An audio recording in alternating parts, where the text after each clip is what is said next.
Hello and welcome to Rice Ice YouTube channel. My name is Abdul Shah, and in today's editorial explain session, we are going to see one important article from today's The Hindu newspaper, which is relevant for UPSC mains GS paper 3 under the section environment, as well as we can somewhere take examples of the case studies, successful case studies which have been mentioned in the article as well as in the our article in GS paper 2 governance also.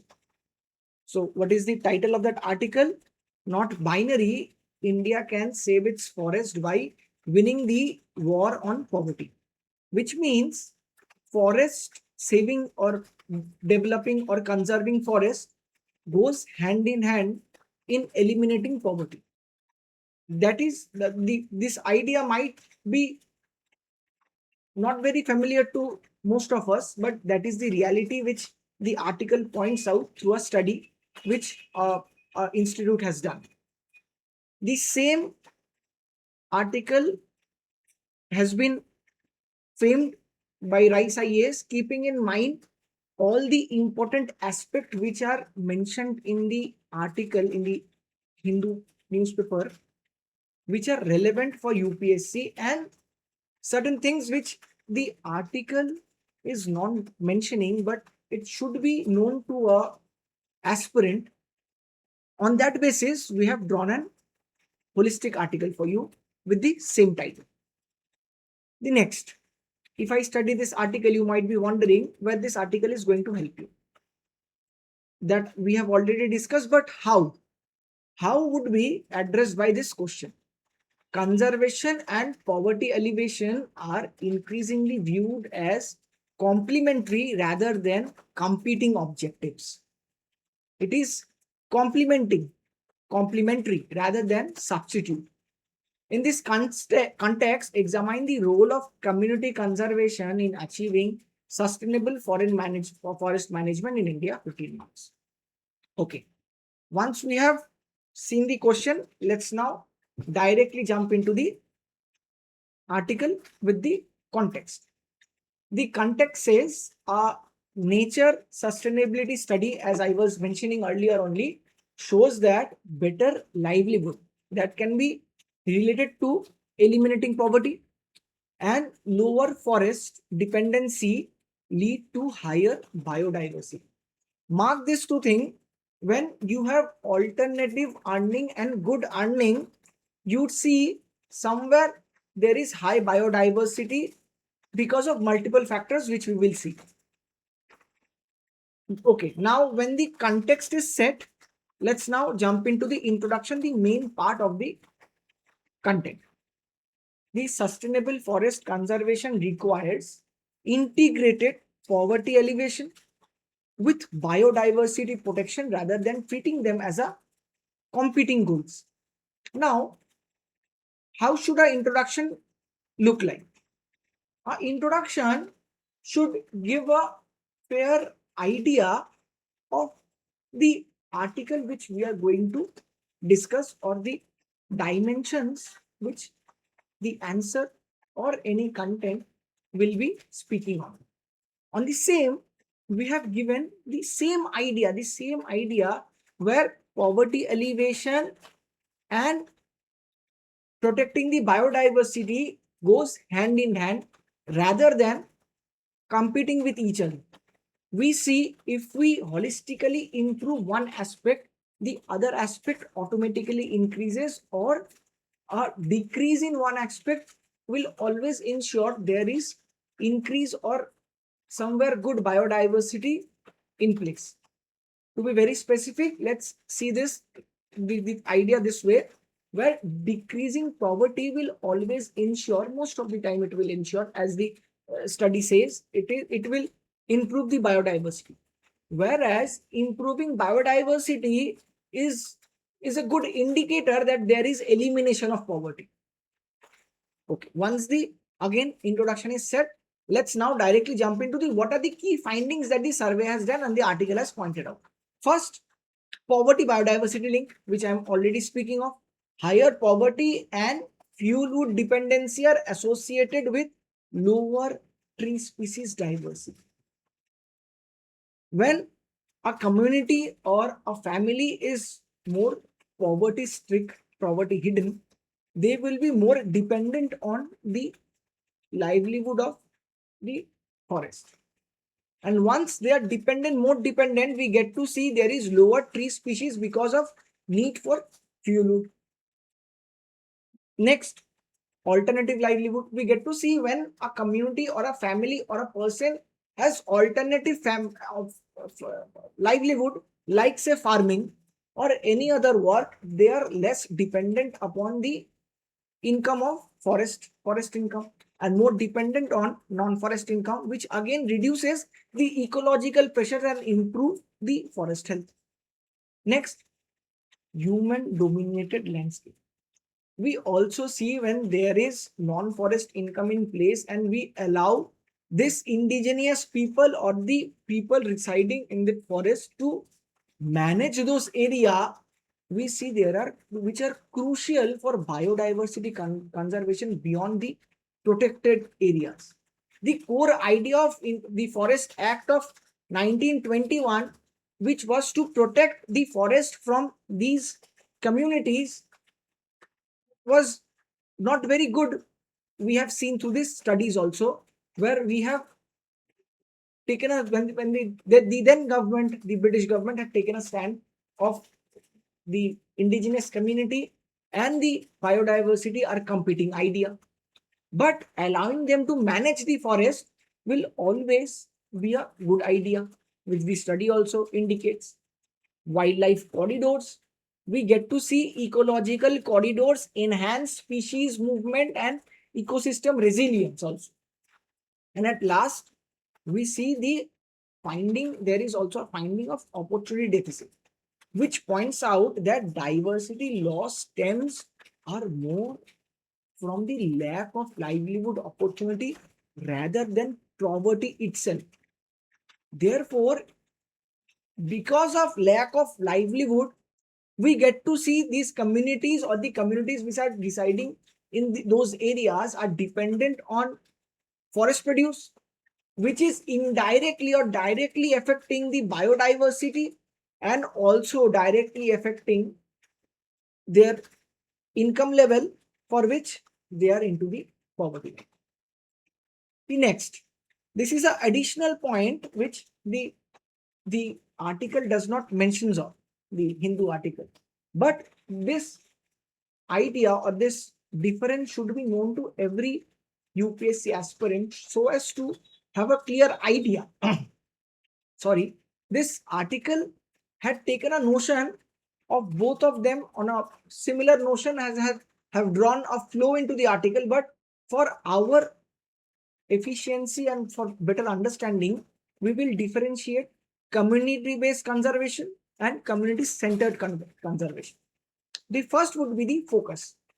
When we see conservation is the primary goal with community participation to achieve it, here communities are secondary under community based conservation.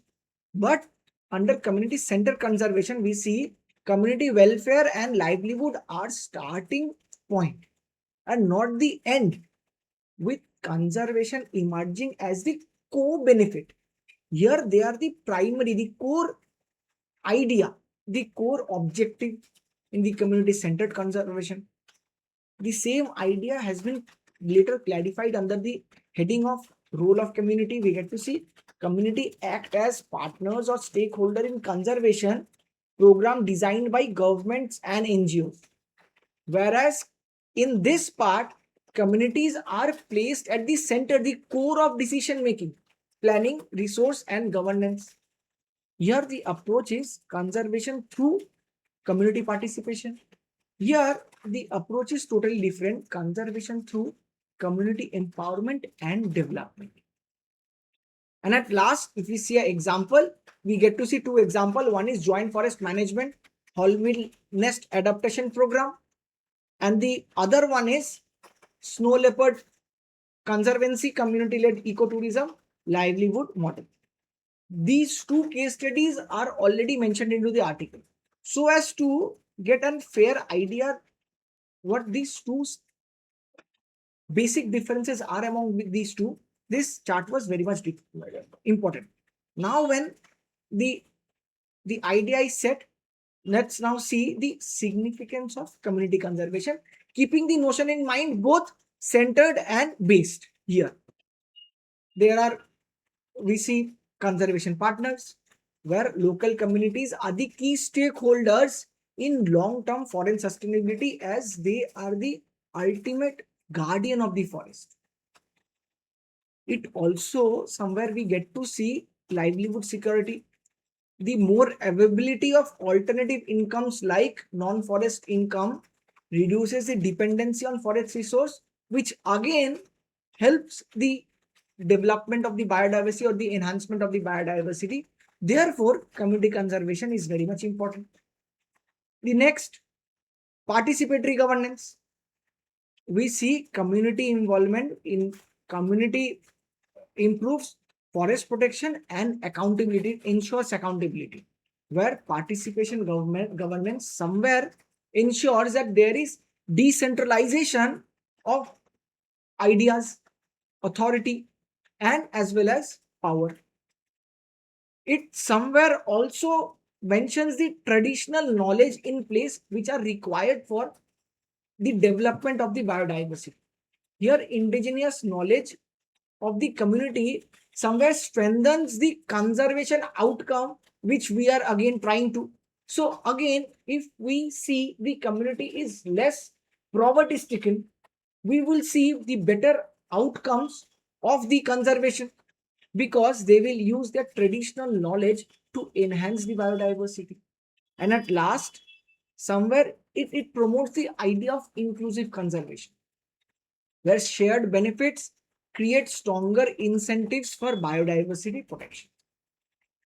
Now, once we have seen the challenges, significance, now let's just turn to the challenges aspect, which is also important for answer writing. Challenges in community for community biodiversity, community conservation. Keeping the same idea, both it addresses both the part centric and based. The first would be it somewhere creates a forest dependency. Though we are telling it will create a non-forest income, but somewhere we get to see people, the indigenous community, somewhere is more dependent on the forest. There is fortress conservation, where exclusionary approach often generate local resistance. The style which we have seen in Forest Act FRA of 1921. The same idea is somewhere continuing, not in letter but in spirit. Limited livelihood options.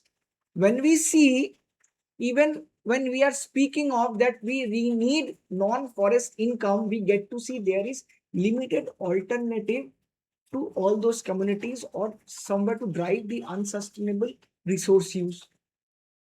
There is also implementation gaps in place.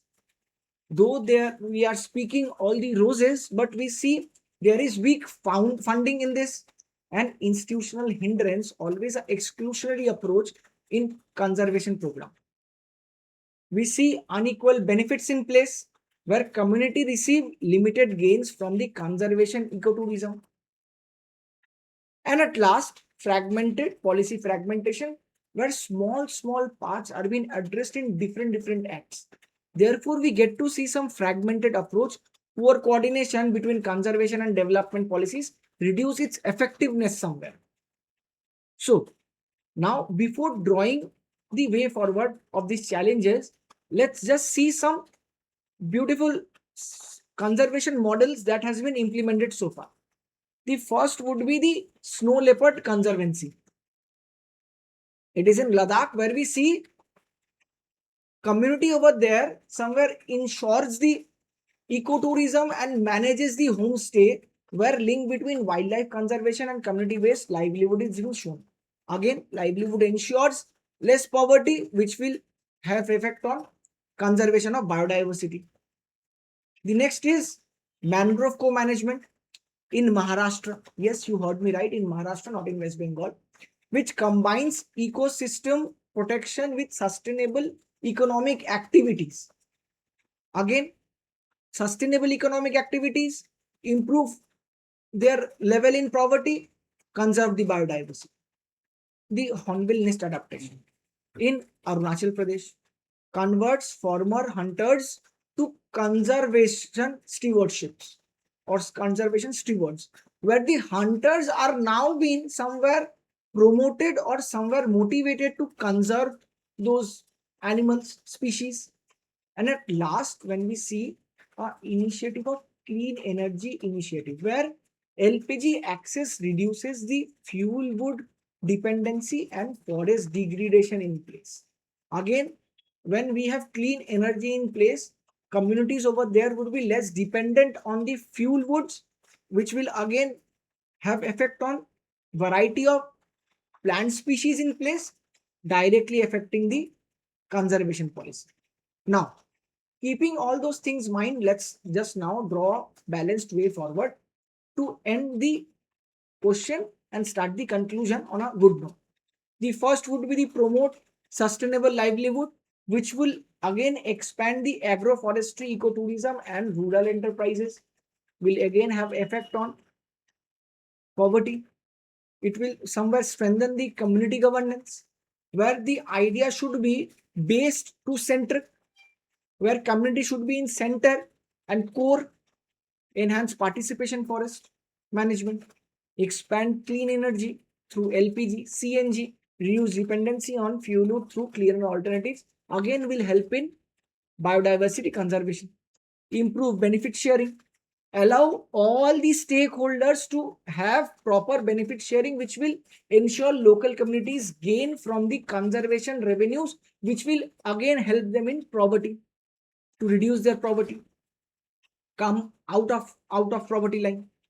Prioritize wildlife corridor, because we have seen it is essential for development of biodiversity, integrated conservation with livelihood development. And adopt inclusive conservation, where we see shift from forest stress conservation to people centric approach, again based to centric. The idea is same here. Now, once done, let's now draw balanced conclusion, which will again somewhere state all those things which we have covered in the answer writing in the body aspect. The conclusion might look like this: India's forest can be conserved most effectively by empowering communities, which will ensure reduce poverty and improving livelihoods, proving that conservation and poverty alleviation are mutually reinforcing goal. Again, what the conclusion is all about, what the survey is trying to convey.